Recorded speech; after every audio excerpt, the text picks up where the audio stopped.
disitulah akan terjadi pemerataan. Kita baru bicara tentang pendidikan ini, masih banyak tentang pemerataan yang harus kita lakukan.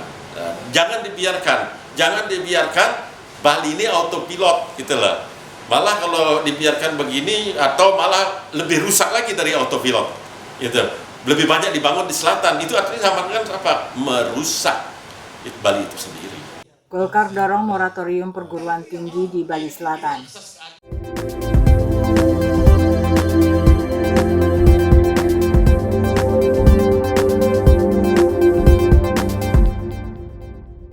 Moratorium pendirian perguruan tinggi PT di Bali Selatan diyakini sebagai solusi mewujudkan pemerataan dalam akses pendidikan. Selain itu, moratorium juga menjadi upaya penguatan SDM Bali yang saat ini daya saingnya belum maksimal seperti yang diharapkan.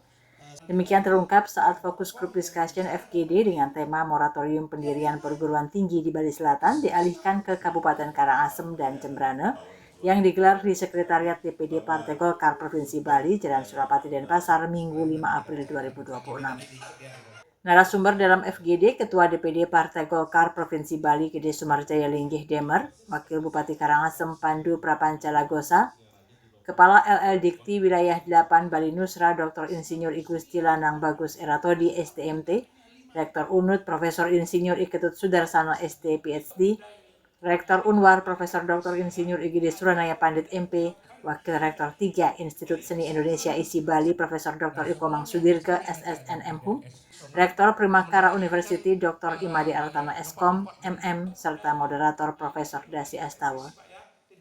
Ketua DPD Partai Golkar Provinsi Bali Gede Sumarjaya Linggih saat membuka FGD mengatakan pentingnya moratorium dilakukan demi pemerataan dan keadilan karena masih ada disparitas pendidikan. Temuan di lapangan, banyak warga kurang mampu sulit mengakses pendidikan tinggi di Karangasem dan Jembrane, tidak seperti di Badung dan Denpasar yang sangat mudah. Jika lokasi sekolahnya didekatkan, tentu mereka bisa mengakses pendidikan dengan baik dan bisa menekan biaya. Ini juga sekaligus mewujudkan SDM berkualitas. Inilah yang disebut dengan keadilan bagi pemerintah hadir untuk keadilan itu sendiri. Artinya menyediakan pendidikan yang sama di semua tempat, termasuk di Bali. Kalau sekarang dibiarkan di selatan saja berkembang, pendidikannya tidak diatur, ya, maka itu pemerintah saya anggap tidak hadir. Oleh karena itu Golkar menginisiasi ini dan mohon kiranya ini menjadi kajian yang, dan tadi sudah dikaji juga oleh kami dengan para rektor, dan itu mereka setuju bahwa terjadi moratorium itu akan membuat pemerataan dan keadilan yang hadir di setiap warga di Bali ini khususnya. Pak Ketua, yang lebih tegas, apakah moratoriumnya hanya terbatas pada pendidikan tinggi seperti universitas, atau apakah moratorium pendidikan ini juga termasuk ke yang akademi atau LPK? Karena kan banyak juga LPK, lembaga pendidikan. Mereka kalau universitas mereka itu sudah moratorium, tapi yang prodi-prodi yang LPK yang itu yang belum. Jadi sekarang ini ditegaskan tadi oleh LL Dikti bahwa mereka akan memoratorium itu. Oleh karena itu, saya meyakini kalau ini tidak hanya masalah prodinya, tapi juga kepada penambahan kelasnya. Nah, ini baru namanya benar-benar moratorium, dan otomatis mereka akan berusaha untuk membuka di tempat-tempat yang diperbolehkan untuk membangun kelas itu ketika ada penambahan jumlah peminat daripada sekolah tersebut. Sehingga akhirnya Menurut Demer, memastikan mahasiswa mau kuliah di Karangasem atau Jembrane adalah moratorium perguruan tinggi dan kelas. Jika tidak, meski kampus dibangun di Karangasem misalnya, tetap saja orang akan kuliah di Badung atau Denpasar.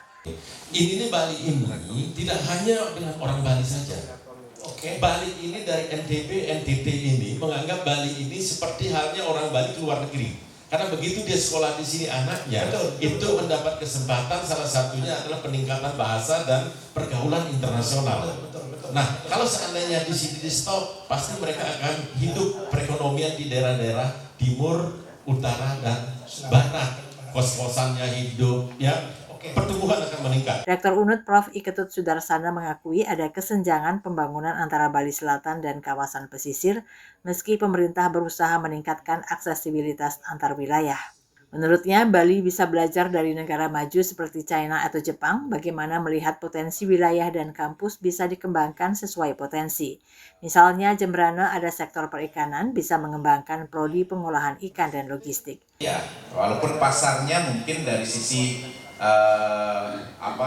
usia kuliah di Jembrana itu hanya 7,sekian%. Ya, tetapi potensi yang datang nanti dari wilayah utara, Buleleng dan juga Tabanan wilayah barat, termasuk juga Jawa Timur, bisa menjadi pasar untuk suatu universitas yang ada di sana. Wabub Karangasem Pandu Prapancalagosa mengatakan SDM Karangasem siap bersaing. Diakuinya kendalanya ada pada kesempatan pendidikan yang kurang. Sedangkan untuk menempuh pendidikan di Bali Selatan atau Denpasar tentu biayanya tinggi karena menyangkut biaya hidup serta perumahan. Kalau moratorium tidak dilaksanakan, akan tetap ke Bali Selatan. Karena sumber daripada mutiara bintangnya ada di Bali Selatan. Maka kami mohon maaf, kami memaksa untuk Bali Selatan menyerahkan sedikitnya buat Bali Timur, Bali Utara, dan Bali Barat. Dr. Igusti Ladang Bagus Eratodi sebagai Kepala Lembaga Layanan Pendidikan Tinggi Wilayah 8 Bali NTB menyatakan perguruan tinggi dalam bentuk universitas sudah dimoratorium di Bali Selatan. Pihaknya menyarankan di Karangasem dibangun akademi atau politeknik karena hal itu masih diizinkan. Rektor Universitas Warmadewa Profesor IGD Suranaya Pandit membangun perguruan tinggi dan bisa berkembang sangat terkait dengan keseimbangan jumlah mahasiswa yang masuk dan selesai kuliah. Pergerakan ini membuat PTS swasta bisa bagus, berkembang, dan meraih akreditasi unggul. Untuk menuju hal itu ditentukan mahasiswa serta calon mahasiswa. Kabar Bali Hits mengabarkan.